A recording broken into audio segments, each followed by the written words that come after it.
Rocky Mountain High, Colorado, Rocky Mountain High, Colorado. On October 12, 1997, John Denver, one of the best-selling artists of the 1970s, whose music became synonymous with an appreciation for natural splendor and country backroads, boarded his home-built two-seater Rutan Long Easy airplane at a small airport near Pacific Grove, California. Flying was nothing new for the country legend. Denver had logged over 2,700 hours of flight time and had pilot ratings for single-engine, land, and seaplanes, as well as multi-engine and glider aircraft. He also had instrument ratings and even another rating to pilot his Learjet, which he'd purchased in 1974 to fly himself to concerts. And it wasn't even his only plane. Over the years, Denver spent a big chunk of his amassed fortune on vintage biplanes, 2 Cessna 210s, a Christian Eagle aerobatic plane, and most recently the Rutan Long EZ, which was an experimental aircraft he purchased from an amateur who'd built the aircraft from a kit. Although the term experimental aircraft may not inspire much confidence for people unfamiliar with flying, it's actually not all that uncommon in the world of airplane enthusiasts. This particular one had been built in 1987 and already logged around 900 hours of flight time, which is about average for a plane of that age. Denver had done his diligence on the craft, getting it checked out by 2 mechanics who both gave it a thumbs up before spending around $60,000 to purchase it from a man named Van Snow. Snow later recalled that Denver took a few lessons to figure out how to fly the new aircraft, executing a few landings to make sure he was comfortable operating it, before telling Snow, quote, "I'm going to have a great Sunday. I'm going to play golf, and then I'm going to fly my new bird." And that's just what he did. Earlier in the day, Denver had played 18 holes with some friends at the Spyglass Hill Golf Course in Pebble Beach, before heading over to the Monterey Peninsula Airport.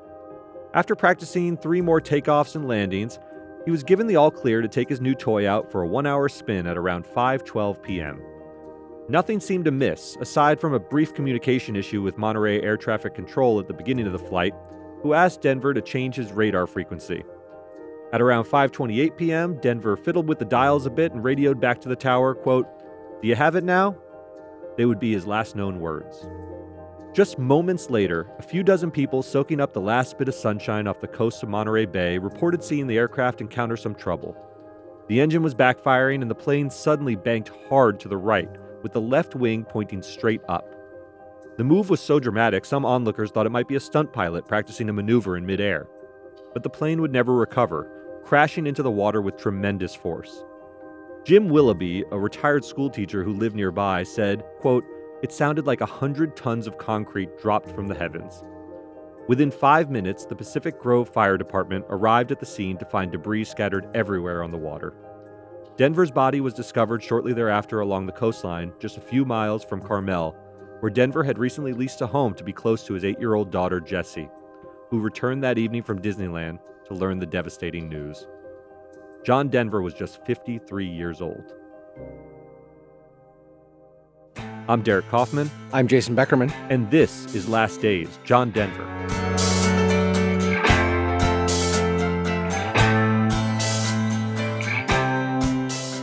According to the Monterey County Medical Examiner, the official cause of death in Denver's autopsy was multiple blunt force trauma, which makes perfect sense given the nature of the crash over Monterey Bay.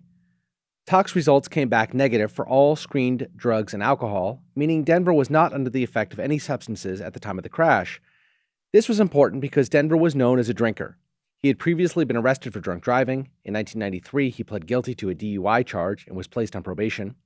In 1994, while still on probation, he was again charged with DUI after crashing his Porsche into a tree in Aspen. In 1996, the FAA determined that Denver was medically disqualified from operating an aircraft due to his failure to abstain from alcohol. One of his doctors reported that Denver, quote, "in general averages 2 to 4 drinks of either wine or beer each week when he's traveling." The report does note, however, that the letter from the FAA was returned unclaimed in December 1996, and a second letter was sent in March 1997, but the signature of the person who signed for it was illegible. It's possible John Denver didn't even know he'd been medically disqualified from flying at the time of his crash in October. And perhaps most ominously, Denver had been involved in a plane accident back in April 1989 while taxiing at Holbrook Municipal Airport in Arizona while stopping to refuel. Reports were that wind gusts caught the plane, spun it around, and extensively damaged the aircraft. Denver was not physically harmed during the incident. So, given the results of the autopsy, however, the real mystery of what caused the fatal crash would be the subject of a much deeper investigation that took place over the next 16 months. Because, as you laid out, Jason, some of the initial thinking about John Denver was here's a guy who's had multiple DUIs, once crashed into a tree, or did some sort of inebriation play a role in this? It absolutely didn't. I mean, they found his body and he did not have any alcohol in his I system. distinctly remember his crash. I distinctly remember the news reports that came out later, and there was an assumption made that Yes. he was probably drunk because he was known as somebody who drank. And he was known, as the news reports started to come out, everybody was making mention of the fact that he had these 2 DUIs recently, and the fact that there was likely a contributor to the accident, which at that point was unexplained. Yeah. And so that was sort of the working theory, at least publicly at the time. It really was, and that's what made the next 16 months really quite fascinating because the Tox reports showed that wasn't the case, and then the National Transportation Safety Board finally releases its report on the tragic plane crash in January of 1999, and the findings were just shocking because what happened during this plane crash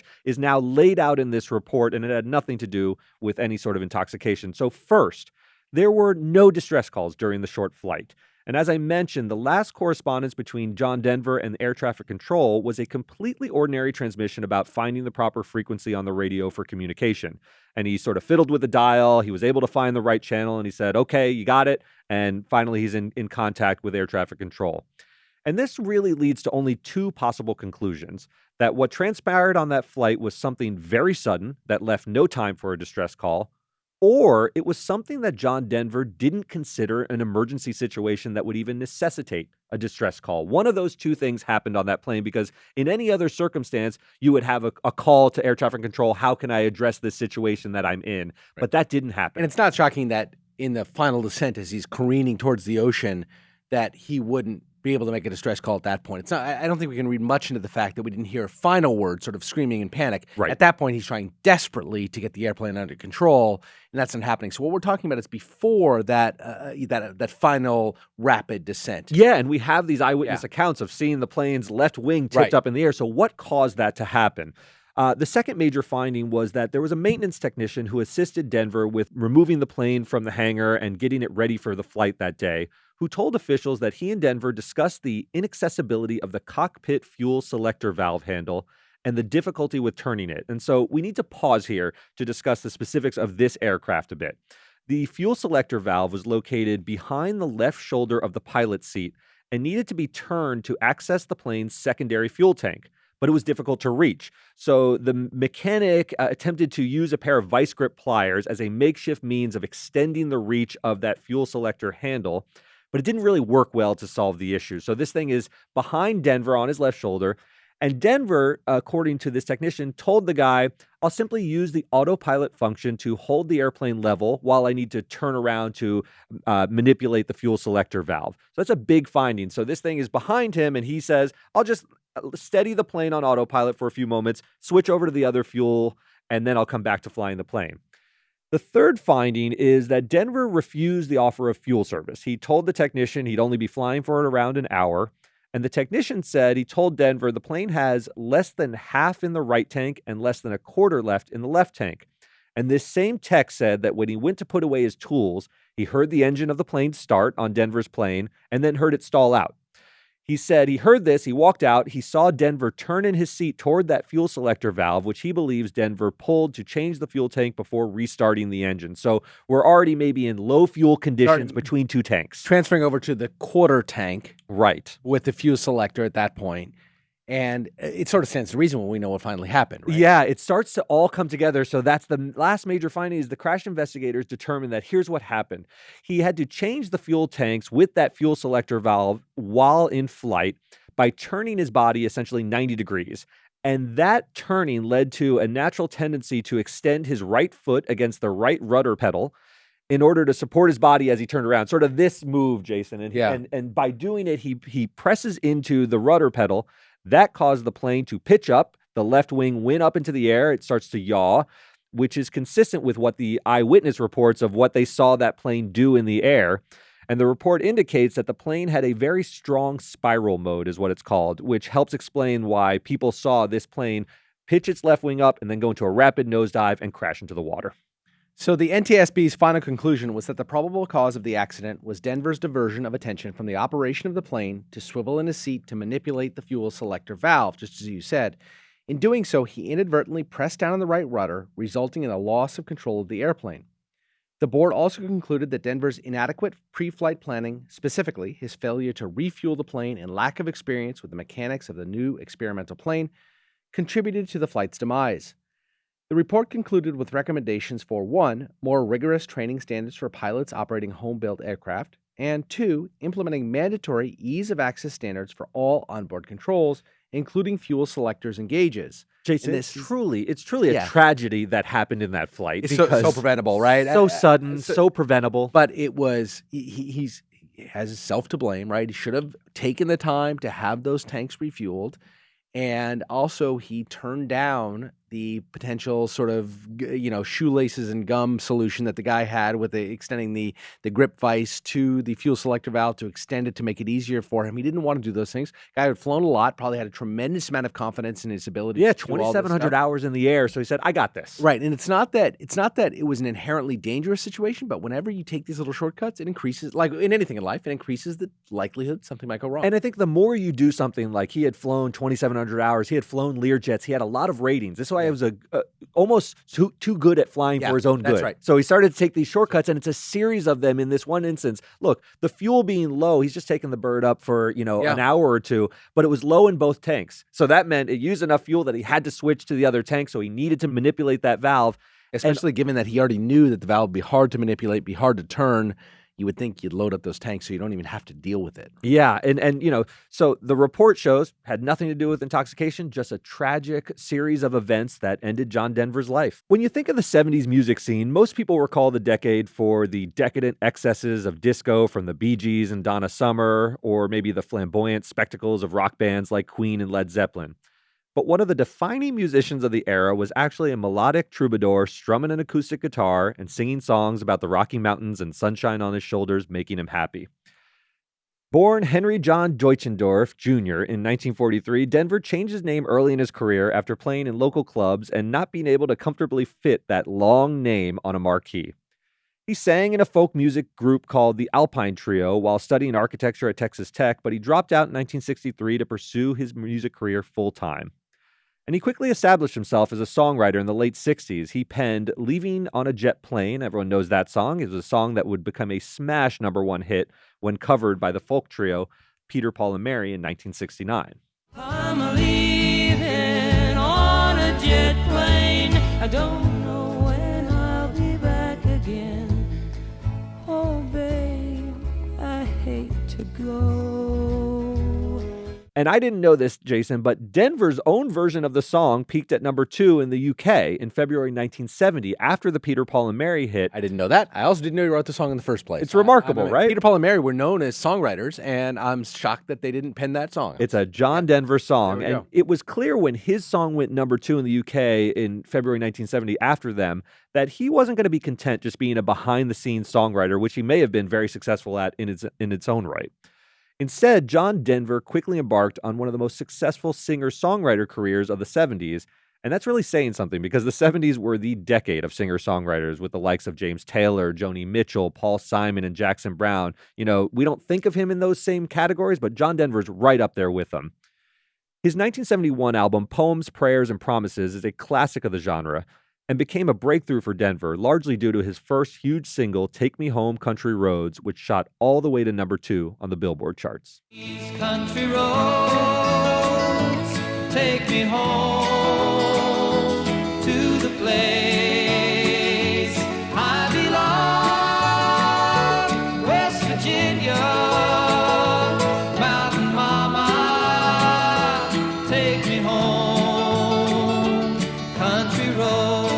From there, Denver was off to the races, rattling off a string of #1 hits in 1974 and 75 with Sunshine on My Shoulders, Thank God I'm a Country Boy, I'm Sorry, and Derek, I know your personal favorite, Annie's Song, a sweet ballad inspired by his first wife, Annie Martell, who he met at a concert in 1966, married a year later, and stayed with until the relationship came to an end in 1982, partly due to his career demands.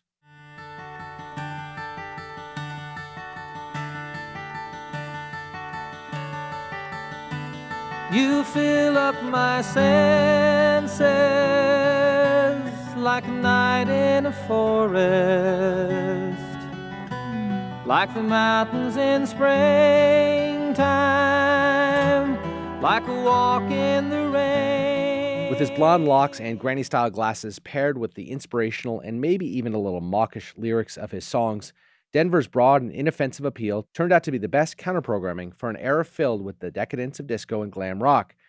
Denver was always a safe bet for conservative network executives eager to have something palatable for their older viewers. You can understand that, right? There was a lot of drug, not only use, but also drug content in songs. John Denver comes along and everything is very wholesome, very Americana, very outdoorsy and nature. Yeah, we don't need to whitewash it. It's why he's considered not that cool. Yeah. Because he came from an era when there was a lot of cool music, a lot of drugs, a lot of Rolling Stone profiles on these guys having, these decadent outings. And John Denver wasn't that. And for that reason, he became hugely successful, but he was also a great songwriter. But I think the biggest tribute to his success, as strange as it is not necessarily his songs, but the fact that his Rocky Mountain Christmas special drew in more than 60 million viewers. Staggering. For ABC, one of the highest rated shows of all time. If you take out Super Bowls, 60 million viewers is among the most watched shows in television. Different time of television, right? Very different time, fewer channels, but those numbers nevertheless put American Idol to shame.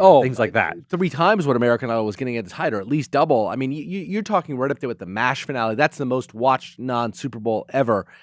And given that the population was, 50, 60 million fewer than it is today, but there were only 3 channels. Everybody watched them, and John Denver's Christmas special, Rocky Mountain Christmas, 60 million viewers. He even scored movie roles like the hit 1977 comedy Oh God, which I watched often as a 7-year-old.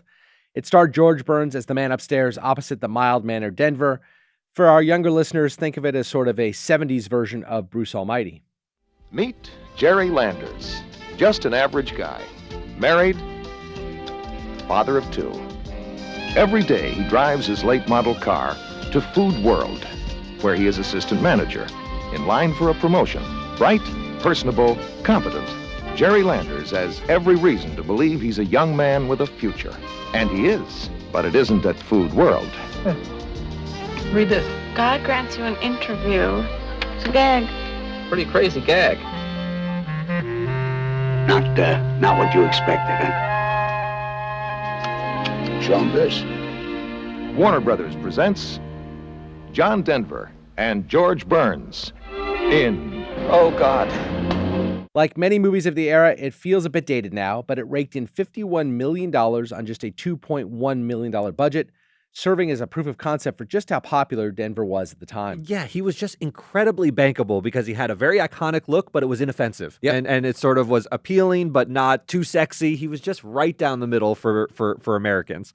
But like any successful artist who specializes in broad-based appeal, John Denver certainly had his detractors. He was never really accepted by country music traditionalists, but his success made him an undeniable winner of awards and other honors in the 70s, including the award for Entertainer of the Year at the 1975 Country Music Association Awards. In an instantly infamous scene, Charlie Rich, the outgoing recipient of that award, grudgingly presented the award to Denver, but first set fire to the slip of paper containing the official results. What a jerk. It is such a jerk move. You can watch it on YouTube. It's a very, very famous clip. People speculated at the time that Charlie Rich was protesting the selection of a non-traditional country artist, but Rich's own son later disputed that characterization, saying his father was just drunk as hell and trying to be funny, but it was a very hurtful thing. It was hurtful and he was drunk. I mean, Yeah. both those things can be true, right? That's right. That's right. And still, people in the industry at the time considered Denver just a lightweight and too optimistic for a genre largely built around tales of woe and hard luck. I mean, this is the era of Waylon Jennings and those sort of outlaw country guys, and John Denver was not that. And then there was his politics. Although situated somewhere between the conservative values of country music and the liberal values of folk music, Denver was an outspoken Democrat. And in country music scenes, that often didn't sit well. He campaigned for Jimmy Carter in the 70s and was highly critical of the Reagan administration and professed nonviolence and environmental awareness years before such views became more mainstream. In 1992, he even performed at a benefit concert to fight passage of an anti-LGBT ballot initiative in Colorado. When I saw that, Jason, I had to look at the year and take a second look. 1992, he was way ahead of the curve on LGBT issues and really outspoken in favor of these are days of don't ask, don't tell, and this was still a time when there was a general wide recognition that gay people, even among liberals, were free to do whatever they wanted, but they were different from straight people, and they should be treated as such. And John Denver, to his credit, was far ahead of his time. And Jason, I want to give you a fun fact for everyone but John Denver. By the way, we have a podcast out about the We Are the World special, and I read this and was shocked to hear it. So John Denver actually asked to participate in the We Are the World charity song in 1985, but he was turned down because, according to one of the song's producers, Ken Cragen, many felt his image would hurt the credibility of the song as a pop rock anthem. I mean, there's nothing more saccharine than We Are the World, and they said, not you, John Denver. But he's not we wanted pop to have rock. cred. He's not pop rock. I mean, he's not. I get it. It's not to say he's not great in his own right, but he would have been an awkward inclusion, right? He might have been. I mean, the people who were there, there's a pot shot taken at him when I think Paul Simon looked around the room and said, wow, everyone who's everyone is here. If this room were bombed, John Denver would make a comeback. And it was just like everyone, he was the butt of all the jokes of the cool kids in the room. And I thought that was sort of something that was pretty interesting about how he was perceived even in his own time. And perhaps less surprising, Denver was enthusiastic about aeronautics and space exploration. He even received a medal from NASA for exceptional public service for helping to create awareness for the space program. And he was a finalist for the first citizen's trip on the space shuttle in 1986, which ended up claiming the life of Krista McAuliffe in the Challenger disaster. So that was shocking to learn that he was in that contest as well and could have boarded the spacecraft in 1986 on that tragic journey. Denver was said to be heartbroken over the tragedy and dedicated his song Flying For Me to the fallen astronauts. But perhaps his most lasting legacy in the political sphere came in 1985 when Denver testified before the Senate Labor and Commerce Committee on the topic of censorship during a hearing on the Parents Music Resource Center. This was a huge deal at the time. Derek, I know we remember this well. Tipper Gore, who is the wife of then Senator and later Vice President Al Gore, and a handful of others formed the committee with the goal of increasing parental controls over the access of children to music deemed to have violent, drug-related, or sexual themes. The PMRC went after artists like Prince, Motley Crue, Def Leppard, Black Sabbath, and even Cyndi Lauper. If you didn't know, She Bop is about female masturbation. Dee Snider from Twisted Sister and Frank Zappa gave memorably passionate testimony during the hearing, emphasizing the importance of free expression under the First Amendment.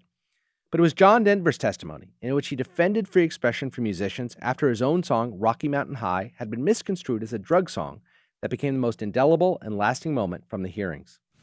I'm here to address the issue of a possible rating system in the recording industry, labeling records where excesses of explicit sex or graphic violence have occurred, and furthermore references to drugs and alcohol or the occult are included in the lyrics.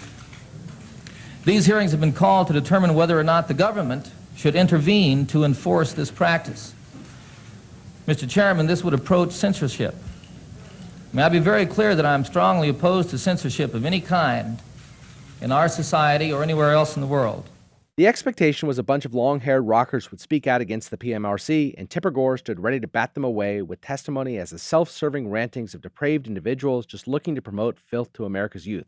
But when John Denver spoke up, the spectacle was exposed for what it was, a misguided effort at censorship that quickly fell out of favor in the years that followed. Yeah, this was a huge deal at the time, and his role in it, Dee Snider tied his hair back and tried to look as professional as possible, but he's the lead singer of Twisted Sister. It's obvious what all he's the other into. people who testified were sort of, whether they did drugs themselves or not, were looked at as the kind of people that promoted a partying, drug-addicted, alcohol-fueled lifestyle, and despite Denver's own problems with alcohol with the DUIs, he was viewed as very wholesome. Squeaky clean, conservative, the whole thing. And he was on their team, so it really blunted that easy criticism Tipper Gore could have said, yeah, of course Twisted Sister wants to corrupt the youth. Right. Couldn't do that with John Denver. And the parental advisory sticker, you remember that? It was on so many albums from my youth.